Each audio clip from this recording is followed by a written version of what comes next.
right, you ready?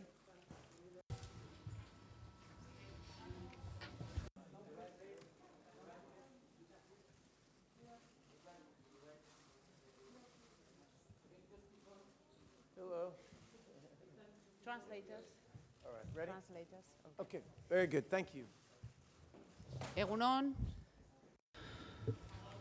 Please, could the photographers finish their work? I hope you can hear Mr. Hawke. Good man, thank you. Good morning, everyone. It's a pleasure and an honor for the San Sebastian Film Festival to present the actor, writer, and director who this evening is going to receive the Donostia Award. Ethan Hawke can feel truly proud because he has a professional trajectory which is impeccable, full of awards and prizes and recognitions that he's received.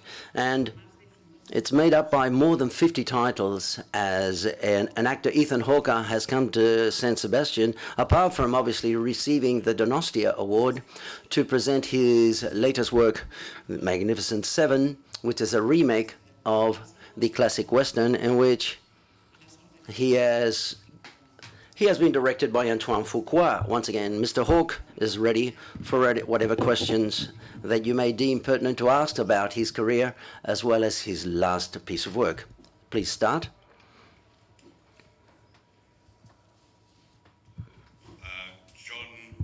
Funciona, ¿no? Sí. John Hopewell de Variety. John Hopewell from Variety. I'm going to ask the question in Spanish. Obvio, it's not going to be understandable, he says. Okay. The great Guillermo del Toro said once that he made one movie for the big studios and one for himself. I suspect that some of the films for the big studios he liked to do very much. But this, Mr. Hawke, is more or less your MO, your modus operandi. That is to say, to work for the big studios, I think he's saying. A lot of people have that theory. I heard Clint Eastwood say that theory too, one for them, one for me. The truth is that if you don't make people money, you don't get a chance to play. So if you do everything for yourself, it gets difficult. For me, the trick is my first film that I made was with Joe Dante. It was The Explorers. It was with River Phoenix. And Joe Dante taught me so much about, he came up with Roger Corman and with genre films, and that really it's possible to make a great film in any genre. It's just a question of how much thought you put into it and how much love and energy you put into it. And I'd rather see a good genre film that has a lot of heart and energy and ideas inside of it than a pretentious art film that, claims to be art. So it is clearly, I don't think you can have a long career as an actor without seeking some kind of balance as the kind of movies you make. If you make one kind of movie, it's harder. Does that answer your question? Yes.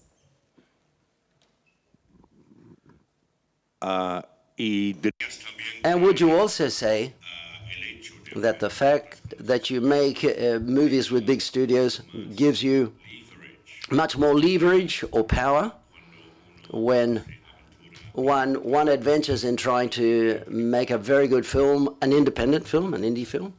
I mean, for example, Richard Linklater and Julie Delpy and I really wanted to make a sequel to Before Sunrise. This is years ago. And we couldn't get it made. We struggled to get it financed. And then Training Day came out, and we could get it financed. It's that simple. Siguiente pregunta, por favor. Next question, please. Congratulations for your Donostia Award. I enjoyed the film a lot. My question is, considering we are dealing with a remake of a classic, I remember actors like Steve McQueen, Jules Brynner, Charles Bronson. Did you feel a particular pressure while playing this character? Thanks. You always feel pressure when you are approaching work that people have a pre-existing relationship to. For example, if you play Hamlet, you know you're going to be compared to other Hamlets, right? And if you do the remake of Magnificent Seven, you know people are going to compare you to the one in the past. And the one in the past, people already have a relationship to, so it's very difficult to compete with their relationship.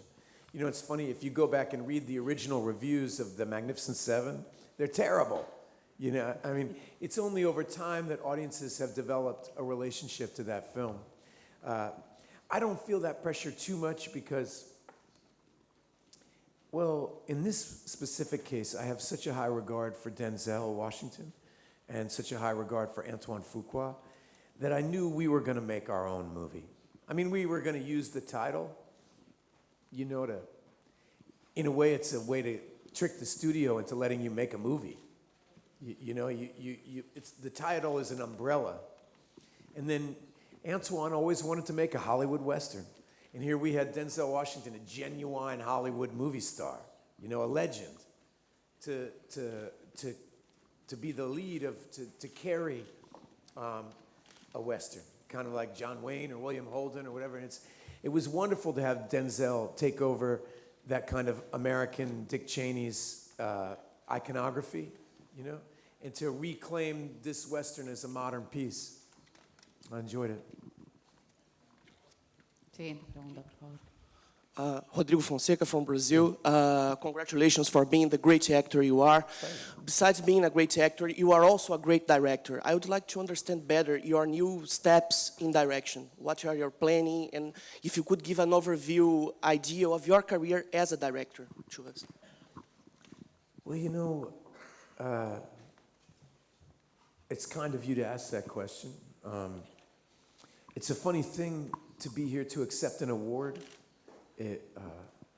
Whenever you get a kind of compliment and somebody's, you know, it's 30 years of acting for me. And it makes me ask myself what the next 30 years could look like, should I be so blessed to live them, right? You know? And for me, a lot of it has been a training ground, I hope, for getting more and more knowledgeable and intimate with film. And I would like to direct more. It's funny, I'm at a place with acting where, to my great surprise, acting is getting more and more interesting to me. When I was younger, I was very interested in being natural and trying to tell the truth of being myself and what that felt like. And as I get older, I get more and more interested in different kinds of people and playing different kinds of roles. But I would be lying if I didn't tell you that I hope the next time I come back to San Sebastian, it's with a film I directed. You know, that's what being a movie star is, kind of a young man's game, and what I think it asks you to evolve into is to teach acting to younger people, and to take. I've been exposed to some of the greatest filmmakers in the world. You know, the first time I was at a press conference like this, it was funny. As soon as I sat down here and looked at you all, I remembered being 18 and they sent me to Japan because for some reason Robin Williams couldn't go to Japan with Dead Poets Society. And so I was 18 at a press conference like this and in absolute shock, and I had to, you know, have the translator, and I had nothing to talk about, you know. All I could talk about was what it was like to work with Robin Williams, you know. That was basically all I had to say. And but it sure was fun, you know, to be at film festivals. And one of the things that I so appreciate about film festivals is that it's the one aspect of the film business that truly celebrates cinema. So much of the film business just celebrates making money. You know, I mean, the only criteria for how we define success without film festivals is money. In film festivals, there's quality, you know? And it's your guys' support of what cinema has to offer and writing about it that makes the film community so much richer. And so I've come to value these festivals so much. But now I've completely forgotten the question and what I'm talking about. What's next? Next one. Hola, Hi, good morning. I would like to ask you, we've seen you work with many directors, and many of them perhaps could be considered new generation directors, new directors who subsequently have made many more films. But you've also worked with people like Sidney Lumet, and before The Devil Knows You're Dead. What difference can you find between both methods of working, more classical type of working and younger directors? And what makes you accept work of people, young directors, people from the new generation? And also, as a curiosity, your first film is Explorers, if I'm not mistaken. And as of late, there's a lot of nostalgia of the 80s. What do you think of that type of nostalgia of the 80s as well? Okay, that's the second part of the question. First of all, one of the things, there's a great Marlon Brando quote that I love to think about whenever I'm working with a director, which is, and this is from mid-career when he was really, before he kind of lost some interest. He would talk about that a necessity to spiritually marry your director, that you needed, that you were an instrument of their imagination, and so for me, it's a great value to work with all different kinds of directors. Alejandro Amenabar is very different than Alfonso Cuarón, or Alfonso Cuarón is very different from Sidney Lumet. And I felt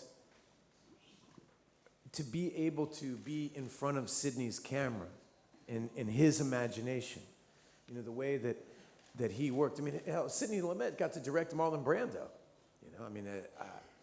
so to touch that lineage and to touch where he came from, live television, a generation that's before mine, at the same time to work with people of my generation, and now probably in the next part of my life I'll work with a lot of people younger than me. It's how I keep my imagination alive and curious, and it's how I learn. So that's the most valuable part of my life that you're talking about, my creative life. And in regards to 80s nostalgia, the only thing, I learned a great lesson from The Explorers, which was when we were making The Explorers, it was supposed to be a giant hit. They made a movie cost like $30 million in 1984, and people thought it was going to be a sensation. And I don't think it played a complete weekend. Nobody liked that movie, and it was an absolute disaster. And it was a great lesson for me as a 13, 14-year-old, first getting exposed to the film business, because it was a trial by fire, so to speak. Because if you can't handle the failure of this business, you're never going to be able to handle the successes of it. And it's a kind of way to find out what your aim is, if your aim is true. And it took me years to recover from that. It took me years before I auditioned for another movie. I felt so singed by the fire. But I'm very grateful for it now, and I think it's absolutely hysterical that people like the movie now. They're talking about doing a remake of the movie, and I find it absolutely fascinating. If you live long enough, people like anything. Hola, ¿qué tal? Buenos días. Hi, good morning. Over there on the left, Mr. Hi, good morning. I would like to ask you, could you reflect a bit upon how your country has evolved? The Magnificent Seven, more than 50 years ago, have changed because it's a film which is multiracial now. But in terms of violence, what it proposes is a group of outlaws solve problems. And I'd like to know, could you relate it to how you see your country at the present moment, and whether you believe this film, Donald Trump would like this film? That's another question. You know what's funny is I bet Donald Trump would like the film, but he doesn't know that what the film is actually about is people gathering together to defeat him. I think it might be lost on him. I like to say that Peter Sarsgaard plays Donald Trump in this film. You know what I mean? One of the wonderful things about getting a chance to remake this film, I was born in Austin, Texas in 1970, right? And I grew up, I probably saw this movie, the original movie, I probably saw it 5 times before I was 12, right? It was on Sunday afternoon, and it's one of the things you're watching is Eli Wallach, in brown makeup, doing a bad Mexican accent, entertainingly so, and 7 white guys. Or there was one, there's a Mexican actor, but you know, it's largely America as defined as, white guys. And one of the wonderful things that Antoine tried to do with this film, and he lets the film speak for itself. I love nobody, it's only Bien-Han Lee's character who says, we're trying to navigate the white man's prejudices. That's the only line about race at all. There's no hateful language in the movie about that. You know that Antoine loves to say this thing with, if Clint Eastwood walks into a room, right, and everyone stops, it's because he's a gunslinger, right? If Denzel walks into a room and everybody stops, you're not sure why they stopped, And it's very interesting. And this, I think one of the greatest ways to speak about diversity or this kind of thing is simply to make a movie where a bunch of people from different cultures got together and made something beautiful. And that's what we tried to do. I mean, it's a wonderful experience for me. Martin Sansmeyer is from Alaska. I'm getting to work with a Native American. I'm getting to work with Bien-Han Lee, who is probably one of the best actors in our group. He's the actually only one who's made a great Western already. For those of you who haven't seen The Good, the Bad, and the Weird, it's just a phenomenal Western and would be a great double feature with our Magnificent Seven. We have Vincent D'Onofrio, one of my favorite actors of my generation. You got Denzel Washington, you've got a Mexican actor, Manuel. It was a wonderful thing for us all to get to work together and to have the movie not speak directly about race, but just show it. And it gave us an opportunity. Every time that somebody speaks out in hate or somebody makes an act of racism, there's, a huge amount of dialogue about it. And what doesn't get spoken about is how often we can work together and how often something beautiful happens. And so I'm proud of that aspect of the movie. It pleases me to make a movie that I think the next generation of young people can enjoy and have fun with. And I think like any good genre movie, it doesn't talk about its themes. It's just that they live as the subtext. And I'm very proud of that. In relation to gun violence, I'm fascinated by this question because there's such a demand in my country for gun laws. It's amazing that we have this kind of relationship. I don't think, art reflects what we want to see. And so I don't believe that censorship would help create gun laws. What's really going to save people's lives is policy. We got to get the guns out of children's hands, out of the hands of crazy people. That's policy will affect change. And in turn, that will affect our culture. But if you're going to make a Wild West movie, you can't have people, shaking hands and saying, please stop killing each other. Siguiente pregunta al fondo, por favor. Next question, please. Hi. Hi. Congratulations for your film. Yesterday I saw that the audience reacted, who are the Magnificent Seven for you, to free Iraq and all of those people that need the Magnificent Seven, if you can catch that question. The first question we answered here today was about a remake of The Magnificent Seven, right? And one of the obvious answer that I probably should have said is that, The Magnificent Seven was a remake of The Seven Samurai.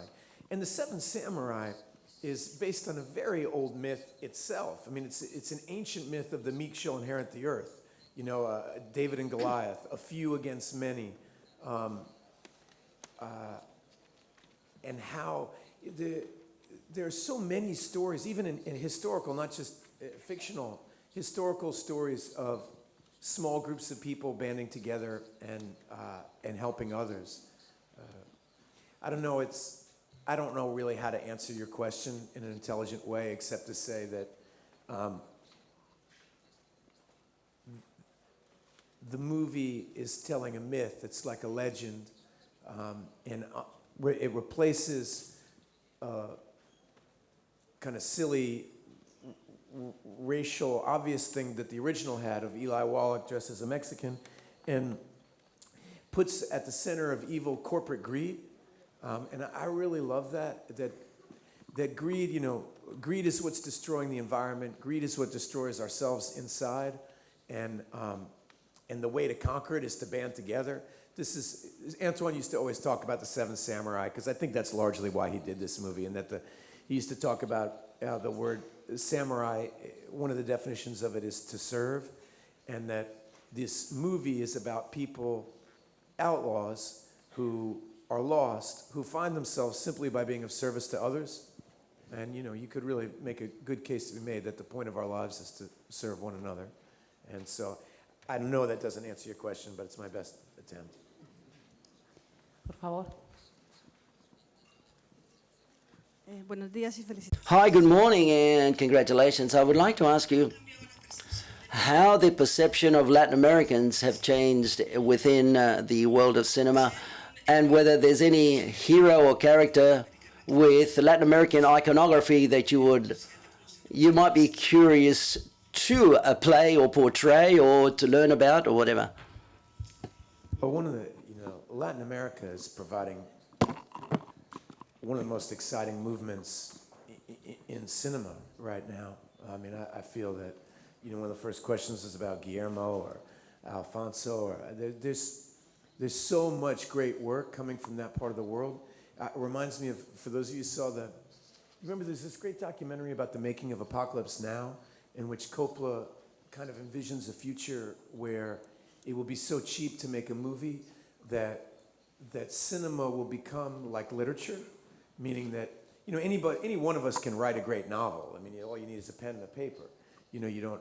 Whereas movies, throughout the first 100 years of its incarnation, you need millions of dollars to make a film, and as it gets, we have phones and computers, and as it gets cheaper and cheaper to make a film, then films will get based on the quality of what they have to contribute, the substantive meaning of them, which is making it possible for international cinema in a way never before, which is awful for someone like me because I'm losing a lot of work. But no, it's a huge blessing, and it's one of the most exciting things I think about the future of this profession. We're going to see more and more international cinema, and it's going to be more and more exciting. And from more and more different classes, that will be very exciting too. In regards to, Brando played Zapata, right? And I don't think I'm going to get the chance to do that. I think it's politically incorrect. But if I could, I'd like to play Zapata. Me? Hola. Hi. First of all, congratulations. Espera. El director, la verdad. Porque Okay, congratulations for your work. I would have loved to have seen the director here with you today. It would have been a really hard question to ask. Two questions. The first would be, this is the second time that you've worked with Antoine, is that correct? If I'm not mistaken. Three. Okay, and the second question is, you're very young. The truth is, your curriculum your resume is quite impressive, by the way, and you're a young guy. What have you done to still look that young and have done so many films? How did you manage that? Well, I love you. My brain, let's see, before I answer your question, I forgot, I want to say, this last year, to the question before, this last year I had a graphic novel come out that I wrote about the life of Geronimo, and it's called Inde, and I want to tell you about it because I'm really proud of it in regards to telling different stories, and I would,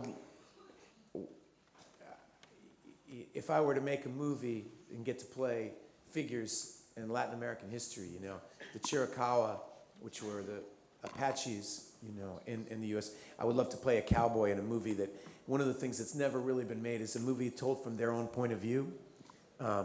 And, it always stars some white guy, and I would love to be a background character in a movie that really starred a Native American actor. That would be really exciting to me. Okay, now on to my great career and how I haven't aged. That's much more interesting. No, I've worked with Antoine Fuqua 3 times. The first time was Training Day. The second time we did a film called Brooklyn's Finest, which is kind of like the East Coast indie rock version of Training Day. We had a great experience on both those movies. And the fun thing is that Denzel and Antoine had made 2 movies together, Training Day and Equalizer. And so this time, the 3 of us got together. And it happened kind of, I wish Antoine could be here too. And I really admire Antoine a lot. And I had a party for Denzel and Antoine when The Equalizer came out. I hosted a screening of it to celebrate the movie, and we were there, and I asked Antoine what he was doing next, and he said, Denzel and I are doing The Magnificent Seven. And I said, who else is cast? And he said, nobody. And I said, so that means there's 6 parts. And he said, yeah. And I said, well, if you don't put me in one of those parts, this party's over. And he said, all right. And so we kind of, over the next couple months, we kind of developed who I should play. So, thank you. Siguiente pregunta, por favor. Good morning, this is Jenny from Barcelona. Hi. Oh, hello. Me gustaría saber, I would like to know what you would like to play. What have you still got to learn, shall I say, from a professional standpoint, as an actor? Who would you like to portray? And then a question which is a bit more personal, and that is, what are you afraid of? What concerns you in general in the life of the world? Thank you. Wow. What am I afraid of? I'm afraid of dying. I definitely don't want to do that. The world is a pretty big question. It's pretty overwhelming. For me, I've tried to focus my entire life on the goal of making substantive, meaningful art. It's a small goal, but I really do believe that in telling stories, making movies, literature, paintings, graphic novels, documentaries, whatever it is, that the arts have a collective power, to be a part of our consciousness and our dialogue with each other. And like a person is only as good as their mental health, so is a community. And that the arts are a part of our mental health, about how freely and richly ideas are expressed. And so I probably will just dedicate my whole life to that. I can't really imagine changing. In regards to what parts I would like to play, it's fascinating getting to work with somebody like Denzel a couple times, because he's doing my profession at an extremely high level. There's a lot of great actors, and there's a lot of wonderful movie stars, but there's very few giant, legendary movie stars that are also great artists, And Denzel is one of them, and he's done it even with the albatross of race being thrown at him constantly, which I'm sure gets incredibly boring.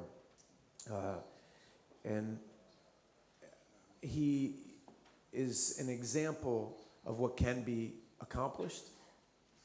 I've been more, like I said earlier, I've been more and more excited by the possibilities of this profession. I have a daughter who's 18, and she's just falling in love with acting. And so I'm also seeing it through her eyes. And it's, the history of humanity has been interesting about, the kind of mentor-apprentice relationship, and how the trick is that the mentor learns a lot from the apprentice, from the questions. I learn a lot from young people's idealism. I learn a lot from their expectations and their hope and their curiosity. It keeps mine alive. Part of why I've tried to do different things in this profession is to try to never be a professional. There's something kind of dusty and professorial about somebody who considers themselves a professional. I never wanted to be a professional, you know. I wanted to come at this with a tremendous amount of love, and I still do. So, that's it. Good morning, Mr. Hawke. Yeah, Over here. Yeah, great. Good morning. My question is that, congratulations, of course, for your magnificent career. And my question is how an actor of your top level is able to, do like great blockbuster movies and still keep a foot in the independent filmmaking. And that is like a very difficult thing to achieve, and you, like your schedule, you tend to complement perfectly. Well, thanks. You know, that's one of the goals of my life. You know, is to find that balance. There's a great John Cassavetes had a quote where it's okay to do, you know, to sell Tylenol or do some dopey sitcom, and it's okay to compromise your art as long as you know what your art is. You know, as long as you know what you're trying to get back to. Because often people kind of start compromising and then the tide just carries them away and they can't remember. It's hard to find your own voice. It's very difficult to free any of us in whatever capacity to hear our own, what we want to do with our life. And the busier you get, in a way, the harder it is.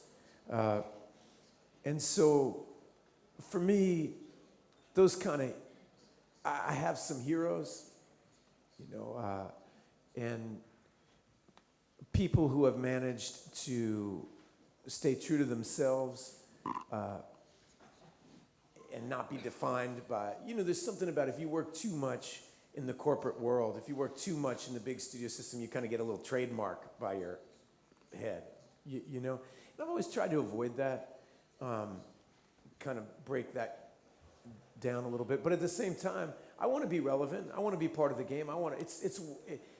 It's so wonderful. You know, Magnificent Seven is the most crowd-pleasing movie I've ever made. It feels so good. We did a screening in Toronto, and it felt so wonderful to make a movie that made so many people happy. You know, I felt so proud of Antoine. He really is kind of channeling his love of cinema through love of the Western. And for me, my love of movies is really so total. I love every kind of movie. And the only kind of movie I don't like is one that you can see that somebody didn't put any thought into. You know, that they're lazy about, or they didn't put any of themselves into it. And so Magnificent Seven for me is threading the needle a little bit, the same way Training Day is. Every time I can make a studio movie that is something I would want to see, it's a victory for me, you know?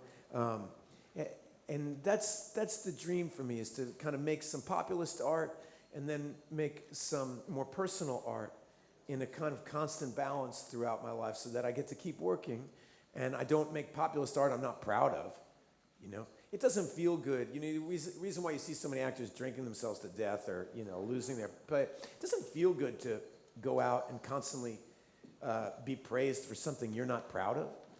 It's a very complex feeling. And it destroys a lot of young people, you know. And so I've always tried to avoid it. And I'm glad that you feel that way. And I'll try to record your question and play it back as my alarm clock every day I wake up. Here. Yes. Hello. Buenos días. Hi, good morning and welcome to Spain. My question has to do with the Magnificent Seven and your character. Your character is always thinking about when he's going to die, or when you're a director. I would like to know what ending would have given to your character in the Magnificent Seven, and also I'd like to know what other character in the film would you have liked to play, portrayed, apart from the one that you'd already done. All right. Well, one of the things I love about working with Antoine, so many directors come in with their shot list and they have it planned out exactly what they're going to do. And Antoine just works from his gut. He has great knowledge of movies and he trusts in himself. And if I were able to design the movie and direct it, I would die exactly the way I did, because I'm the one who walked onto that set and I saw that church and I grabbed Antoine's arm and I pointed up at that church tower and I said, I want to die up there. I was like, can I die up there? And Antoine was like, we had a different death plan for my character. He's like, Hell yeah, Ethan's dying up there. And they kind of came up with all these reasons why I couldn't die up there, and Antoine made it happen, you know? And I wanted that Gatling gun to, remember how James Caan died in Godfather? I wanted to go down like that, up on top of the church tower. I thought a character who was so afraid to die had to die in a very grotesque way. And I loved how he fell into the cemetery, you know, so that was perfect for me. It was exactly the way I wanted it. As far as playing any other character, you know, one of the tough things about making a movie like this is it's true ensemble work. It reminded me a lot of making Dead Poets Society. The movie isn't about any one of us. It's like we have to be in a band and we have to play our instrument. And our instrument has to be different from the other person's instrument. And so you kind of have to listen to each other and find what note to play. And one of the things that's most dangerous in ensemble work is when you covet your brother's part, you know? So you have to work very hard not to do that. I'm proud of, kind of one of the things I learned on Dead Poets Society was a little bit how to do that. Peter Weir was very intelligent, and you have to work in really short gestures, but create a really clear character. And I learned a little bit how to do that, and I tried to apply that to this. It's a little bit like, you know, there's a great Hemingway line where he would write a paragraph and then cut everything but one sentence, and he would take the best sentence of each paragraph and build a new paragraph. And in a lot of ways, when you're acting an ensemble, it's what you do. You have to create a huge backstory for your character, and then just let the tip of the iceberg show. You know, they see one tip of it, but hopefully they feel the weight swinging in the water, invisible underneath, you know? And so I try to think like that. And you know, but so if I had to, I guess I would, I'm jealous of what a good job Peter Sarsgaard did. I thought he was a fantastic, it's very difficult to be an original villain, you know? Evil is evil is evil is evil. But he kind of managed to be bored with the whole thing, which I thought was an amazing choice. Hola. Buenos días. Hi, good morning. I'm a great lover of the trilogy Before Sunrise and Sunset and so on. And I would like to know whether we've seen the end of the story or whether there's still something to tell, and whether feel like doing something with Julie Delpy and Richard Linklater, I think you said. And another curiosity, how was it to shoot Boyhood for 12 years? A shoot that must have been complicated, leave the role and then come back into the role, portray the role, so on and so forth. The interesting thing about Boyhood is Richard and I wrote and made Before Sunset and Before Midnight while we were making Boyhood, you know? So in that decade of my life, I spent a tremendous amount of time with Richard, you know, writing and conceiving these projects. And, you know, with those two projects, Boyhood and the Before trilogy, in a lot of ways, they're very symbiotic because they're both, you could say the main character of both films is time. You know, Father Time is the lead of all four of those films. And,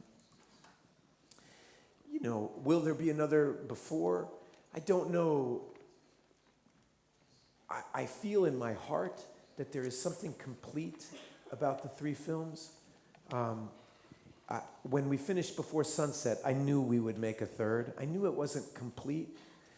If there were to be another one, it would probably have to be something new, a different way of making them.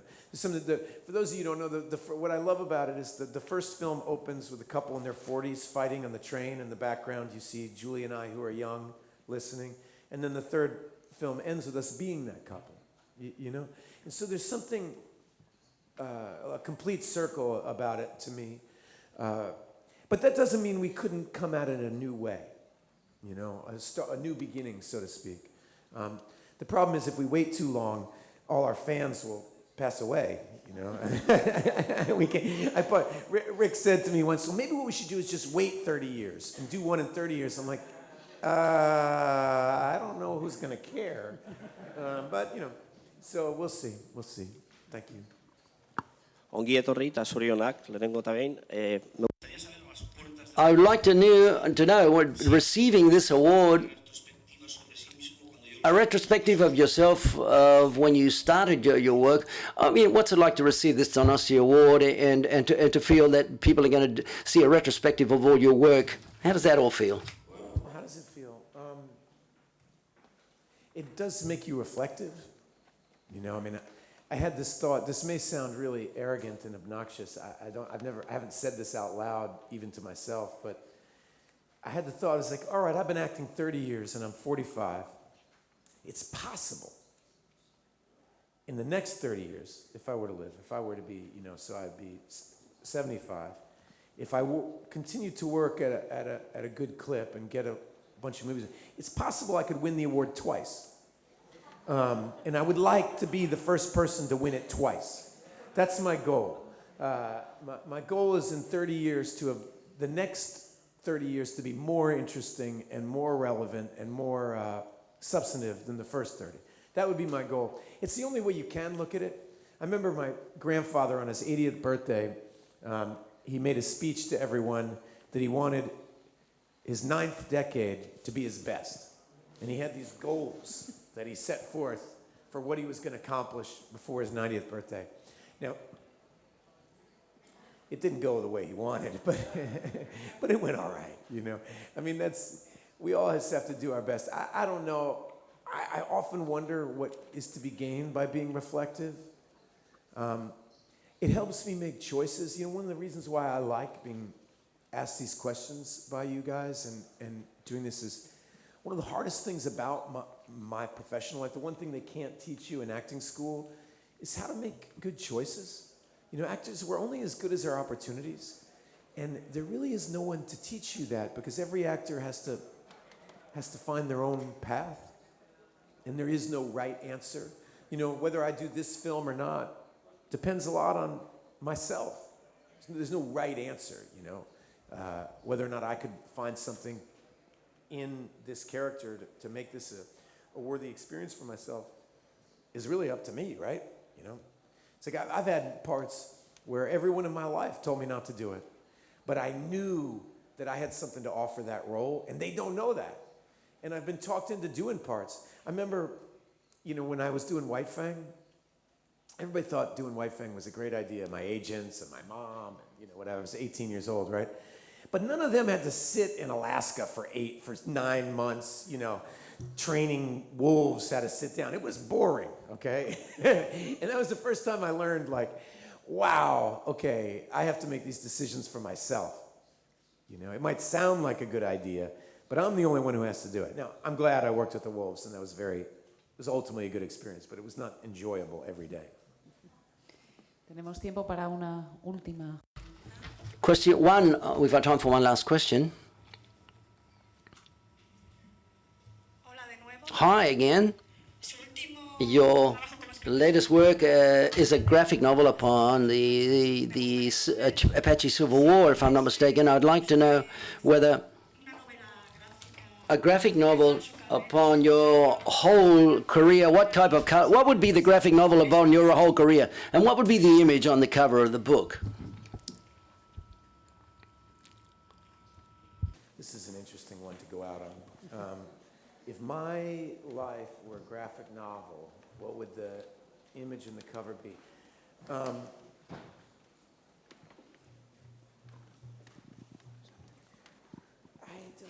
know. I hope it would be me playing my greatest role as King Lear at 97. That's what I hope it would be, right? You know, with this big gray hair and covered in wrinkles and doing something amazing, you know? That's what I hope it would be. And I hope I never live to see such a thing. Okay. Thank you all very Thank much. you It was a very great much. pleasure.